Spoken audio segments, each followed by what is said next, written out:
Hi, Thank John. you. How are you? I'm good, Kelly. How are you? Good. I'm good. Um, Dear David, that it's an intense movie. Oh, well, thanks very much. Very spooky. So how did you hear the story or come across the script for it? So I'd heard about it back in when it was happening, like in like 2017. Like it was on one of those like sort of clickbait articles, the scariest thing on the internet, and I clicked. And I read all about it as I said as it was going on. And like I kind of like stalked Adam Ellis a wee bit. I followed them like 'cause I really thought his cartoons were really funny, so I followed them on like on Twitter. And obviously the story, just it sort of petered out, and it was I forgot all about it until the script landed on my desk, and I was like, oh wait, I know this. So yeah, so that's kind of like how I knew, and then yeah. That's awesome. Yeah, I found it right when it all happened. So yeah, I was following it, so I know it's creepy.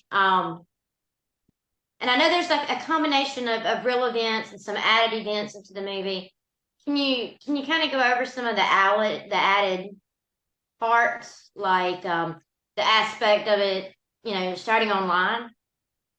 Yeah, no, because it sort of originated on Twitter, like kind of like it felt like the internet should have some sort of presence in the film, and I could see parallels between like like a haunting and trolling in the sense that like your home's supposed to be your sanctuary, and you've got these like two outside forces like invading that, being haunted by something, or like just like that buzzing in your pocket or that pinging on your screen, that comment that you read an hour ago that's like just burrowing its way into the back of your head still, and you're wanting to go on the internet and go blah blah blah blah blah. It's terrorizing you, it's haunting you, and so like we thought, that would be really cool and that could work really well. That's great. So was Adam Ellis involved with the making of the film? No, like a little bit. So when I went into pre-production, I'd got BuzzFeed to put me in touch with Adam Ellis, so that I could just have a chat with him. I wanted to find out what kind of music he was into. Like I wanted photographs of his apartment, like or like apartments. Because I knew we were like taking dramatic license, and that there's already an existing audience for this IP. I wanted to give the like fans something, which is I can give you two cats. It would have been so much easier for me just to have one, but I got two. Like some of the furniture, the color of the walls, like some of the shape of like where the door is in relation to the beds, and do you think things like that?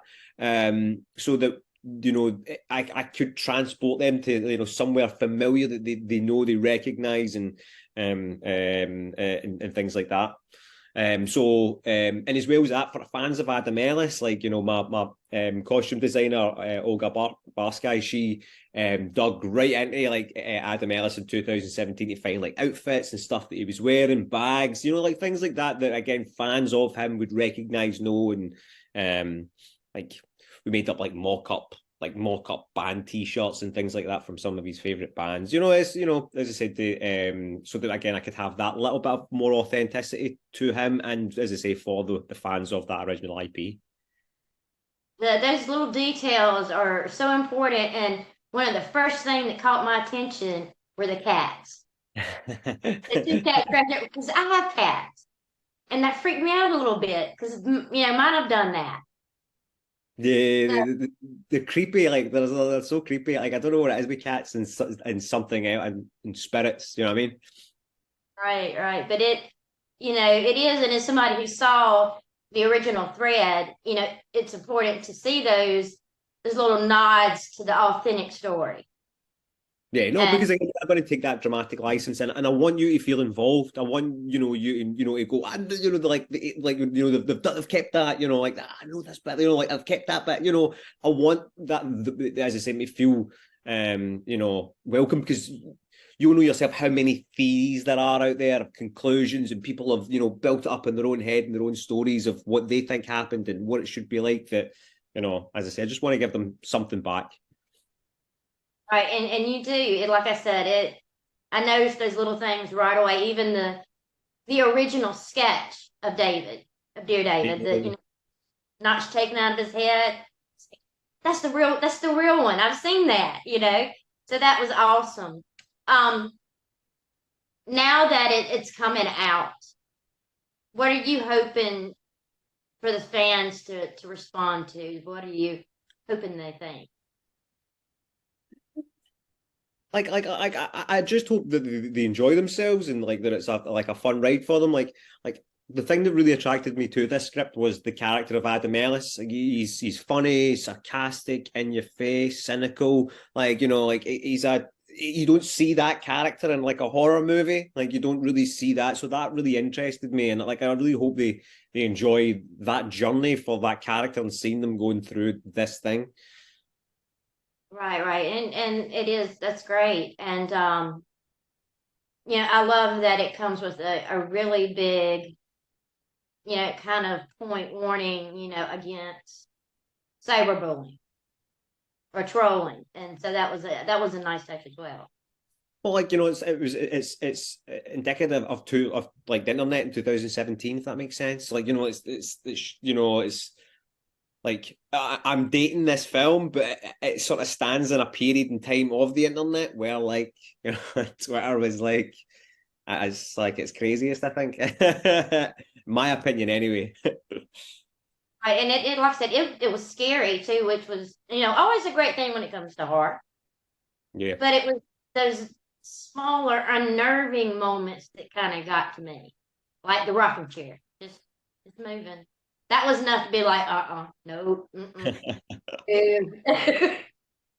it, throw it out the window, something. I totally why did it take you that long to get rid of that chair? I'd have been out there on the first night, gone. I don't care where it came from. Just burn it with fire. So between, and in the Apocalypse and Dear David, you seem to be fitting really well into the horror genre. Do you plan to continue in it?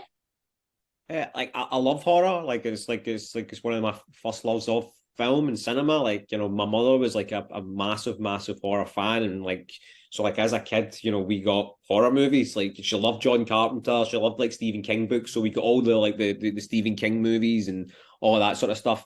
Like I remember being a kid and they're sticking the head around the door going Night of the Living Dead starting on Channel 4. And you're like, yes, thanks, Mom.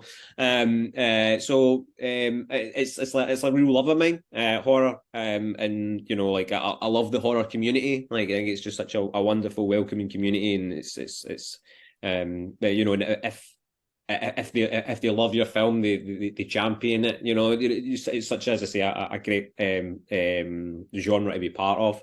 But the genres don't kind of like bother me. Like I'll play in any genre. I'll do it with like any film because, so as I say, it's all about character for me. Like and if it's interesting characters and stories, I don't really care what genre it is. I just that's what I want to do. Because like I started out making romantic comedies, and I'm making a family film next. So like as I say, it doesn't really matter where it is, but I have a special place in my heart for horror. Awesome. Is it right that your next project is a musical? No, it's a family film for Sky here in the UK, but I do have a couple of musicals sort of out there floating about. It's been a bit of a difficult time with COVID and then like strikes and things like that. So hopefully once all the dust settles, we can start getting those going again. Right. I hope so. And you said you love horror. I have to know, what's your favorite horror movie? Alien, Alien, like Aliens in my top 5 movies of all time. So it's going to have to be the top horror for me. I love it. That's awesome. I have a cat named Ripley, so Oh, amazing. Ripley. that's awesome. Well, thank you so much for taking the time to talk with me, and I can't wait to see what you do next and be able to talk about your film with our readers.